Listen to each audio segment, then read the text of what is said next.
I'm here with Reverend Taka Kawakami, and the first question is going to be the quickest, but maybe the most interesting. All right. Can you tell us this temple's name and a little bit about it? So this is the Shunkoin temple. We are located inside of this massive temple complex called Myoshinji Temple. And then originally this one established by feudal lord in the 16th century. So established in 1590. But this temple can be quite significant in early to mid 20th century because we had a great Zen philosopher, Shinichi Hisamatsu, lived here. So that's why D.T. Suzuki, also he's a prominent Zen philosopher. Both of them actually kind of introduced Zen to the West. So he was a frequent visitor of this temple. So in a way, this temple itself kind of contributed itself to make Zen more international. And for yourself, what's your current role at the temple? My current role here is a vice abbot or deputy head priest, but also I'm a director of international affairs. So I'm kind of co-organizing, coordinating university program from the United States mainly, or some Zen workshop for the people coming from different countries.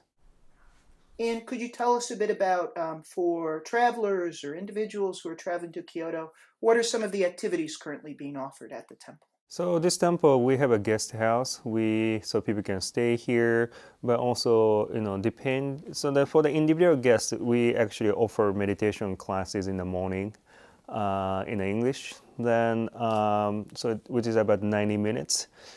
But for some university groups or corporate group, we can have a longer seminars or something like that. And then eventually I'm planning to start offering a retreat in this temple as well.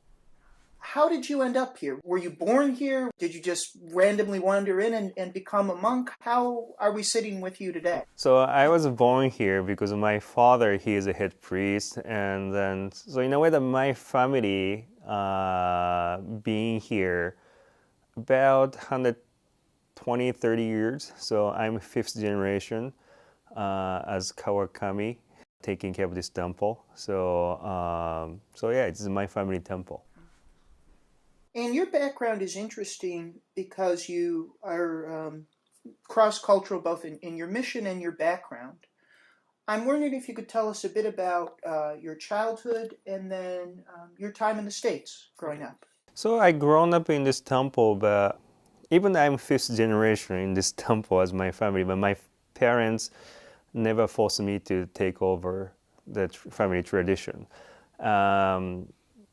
So in a way that my involvement to temple until high school is basically just when they have a Buddhist holiday ceremony, I'm just helping to serve tea for the members or something like that. That's it. I didn't really study sutras or anything. I didn't do really any meditation, like a formal Buddhist meditation, until university when I was in the United States. So. But I would start doing some meditation a little bit because I was part of a track and field team in high school, and I was in a field event. So I wanted to have a better concentration because when field event happened, or track event happened too. So, so lots of noise happened even I tried to perform. So just in a way that I want to develop some good concentration. So that's why I started doing some a little bit like a meditation like kind of thing. Mm-hmm. But then after high school, I went to US. First I went to language school at Rice University in Houston because I didn't speak any English. 6 years of Japanese English education is like a joke anyway, as you know. So I went to language school. But I became friends with many professors at Rice University. So that's why I was auditing many of the classes. Then after that, I wanted to focus on psychology. Then went to Arizona State University to study under Robert Cialdini. Then as a requirement for the psychology department, I was taking religious study. Then just I was taking Buddhist class, but also religious conflict class. And then 9/11 happened. Um, that's a kind of turning point, and see that how religion plays in politics or economics or in a secular society. But also, I never studied Buddhism academically. Even I grew up in temple, I never studied Buddhism academically. I know how my dad performed funerals or ceremonies, but never studied academically. So that's really interesting. Just learning Buddhism logically. That's really exciting. So that's why I switched my major to religious study. Then I asked my advisor if I wanted to go to grad school, what should I do? And then he said, well, you grown up in temple, so why don't you become priest first? Then then you can have a practice, and also you can have an academic training. So so that's why I came back here and I went to monastery for 1 year, and then since then I'm still here. Before we started filming, we were talking a little bit about some of the well-meaning of people who come into Buddhism, but maybe an ignorance that remains because people are afraid to admit that their level of knowledge might be a little bit low, or that there are certain things they're not sure if they should be doing. As someone who, even though you grew up in Buddhism, you had to come into it into your own, I'm wondering if you could talk about some of the maybe misconceptions or some of the ways that this fear of ignorance when we're trying to learn about Buddhism maybe prevents us from actually learning. First of all, it's completely esoteric things, exotic in a way that doesn't really fit into their lifestyle, because people coming from West, Judeo-Christian background, most of them even not many people go to church anymore. Well, it depends on the region, but people think about having really strict rules and manners in Buddhism because they actually when they see the Buddhism, they picture like a Tibetan priest or a Thai priest, really kind of being a monastery, being vegan, all kind of things. But Buddhism is just it's a way of life. Well, of course, it's a religion in Asia too, but it's also a way of life that you don't need to be a monastic practitioner. You can actually practice in a daily life. But also another misconception about Buddhism, I don't think they preventing, but it's attracting more people to the Buddhism is just about happiness. That's also kind of against. It's kind of people see people do the meditation to become happy. Kind of that's the idea, but Buddhism was originally talking about suffering. How you actually embracing the suffering. So that's what I think the main idea. But some way in the early 20th century, Buddhism became, practice Buddhism or read a Buddhist book or do the meditation, you become happy. And then especially meditation part really kind of emphasized around 2005, 10, or even today, do the meditation, you could become happy. But lots of people coming here actually, they, some of them actually honestly asking me, I'm practicing Buddhism, not Buddhism, but, practicing meditation, mindfulness, but I feel still stressed, or I feel still kind of sad, or still depressed. But I need to tell them that, then they actually, because they feel like this way, they're actually afraid to ask people if they're practicing correctly or not. So, but I tell them, well, that's actually your life. Life have a suffering. Life, your life also contains, sadness or happiness and everything. So Buddhism is more about how you actually see things as the way it is, not just about judging. No, this is a good thing, this is a bad thing. Then bad thing have to put in aside or eliminate them. It's not like that way. America has a really long history of people coming in from another culture, looking around with a fresh set of eyes, and realizing that what people have become habituated to is actually pretty strange or unique or maybe needs to be commented on. I'm wondering, from your time as a young man in the States, were there observations that you picked up that as you're reaching out to an international audience now, you use as a model or as a template, or as a thought for how to best be an ambassador for Buddhism on a more international stage or to an American audience? Well, good thing that I was in Houston, so in a way that Southern Baptist or those strong evangelic culture over there. But I had a friend who was a Southern Baptist pastor, so in a way that I can see how their worldview, right?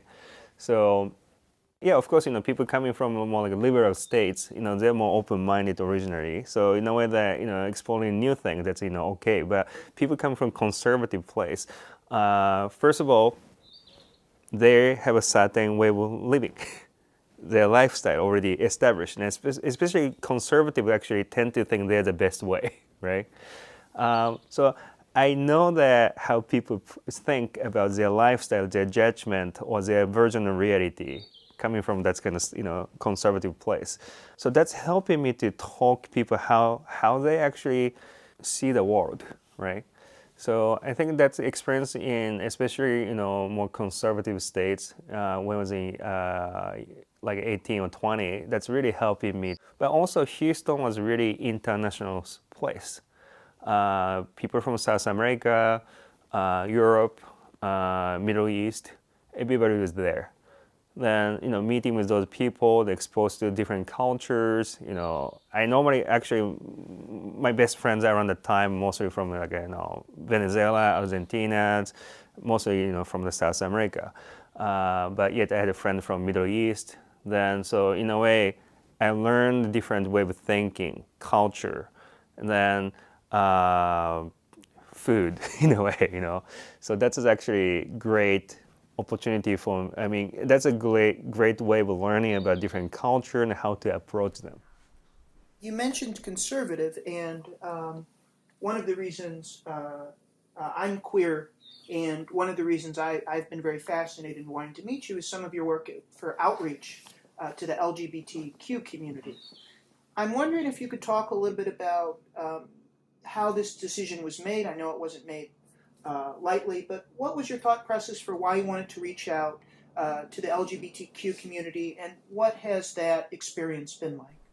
Well, I was a minority in the United States. I was ethnic and also religious minority in the United States, right?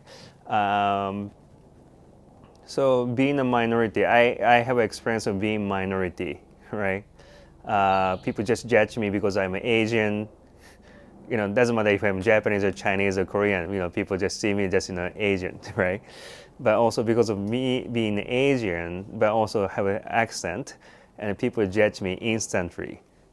So I didn't like that. Then, but I have a friend that who's LGBT. My friend, one of my best friend from U.S. He's gay. But I think before I met him, I actually had a really kind of strong prejudice toward gay people or LGBT community. But he talked to me about I'm being gay, but you're my friends, but just think about you're a minority as well, and people instantly judge you as you're Asian, you have an accent, you're foreigners, and then how do you feel about it? And that's really changed my idea. Then came back to Japan in 2004, and then nobody talking about the LGBTQ here. And I thought about, well, first of all, definitely, it's not just about, LGBTQs in the United States or Europe. People here as well, So that's why I wanted to make some impact in society as well. So that's why I start, opening up temple for the same-sex marriage. Well, I should say marriage equality. So that's what I do here too. Sometimes people feel strange, and that strangeness makes them feel they can't speak out. I don't want to be strange. I want to fit in. I want to be like everyone else. I'm gay or I'm Japanese, and I'm really uncomfortable now, but I don't want to speak out. And I'm wondering, through you being an ambassador, have you seen that as people get a chance to do a group meditation or to have a group seminar with you, if they're realizing through some of the lessons that you teach that there's much more commonality between us in some of our experiences in both joy and pain? Well, first of all, everybody is in some ways they're minorities. It's not just about being LGBTQ, being an ethnic minority. In so many different levels, everybody is minorities, and then everybody kind of some aspect of themselves. They're a stranger to compared to other people. So in a way that just realizing that that's normal. That I think that's an important thing. People just I'm unique, I'm special. I mean, of course, in a good way, and you can take it as a positive way. But sometimes people say I'm strange, I won't fit in. But everybody feeling like that way. So once you speaking out, they actually you find everybody's sharing the same kind of issues, not issue, but worries and everything. So especially group meditations, or what I was just mentioning about meditation too. I mean, some people feeling sad or depressed after the meditation and then never feel relaxed, then people think that I'm strange. I'm actually something weird about me because I cannot get relaxed after the meditation.